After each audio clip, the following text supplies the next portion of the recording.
અમે AIILSG Rajkot SI ડિપ્લોમાના વિદ્યાર્થીઓ હૃદય અને ફેફસા વચ્ચેના રક્ત પરિસંચરણનું નિદર્શન કરી રહ્યા છીએ.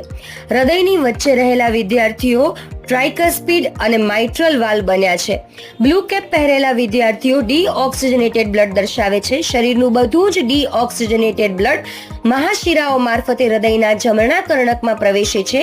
ત્યારબાદ ટ્રાઇકસ્પિડ વાલ્વ મારફતે રક્ત જમણા ક્ષેપકમાં જાય છે અને પલ્મોનરી ધમનીઓ વાટે આ રક્ત ઓક્સિજન અને કાર્બન ડાયોક્સાઇડ વાયુની આપલે કરવા માટે ફેફસા સુધી પહોંચે છે. ફેફસામાં પહોંચતા ઓક્સિજન અને કાર્બન ડાયોક્સાઇડ વાયુની આપલે થાય છે અને બ્લડ ઓક્સિજનેટેડ થઈ જાય છે.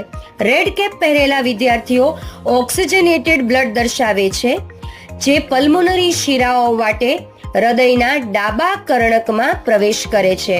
ત્યારબાદ માઇટ્રલ વાલ્વ મારફતે આ રક્ત ડાબા ક્ષેપકમાં જાય છે અને ડાબા ક્ષેપકમાંથી મહાધમની મારફતે રક્ત શરીરમાં જાય છે અને પૂરા શરીરમાં સંચરણ પામે છે.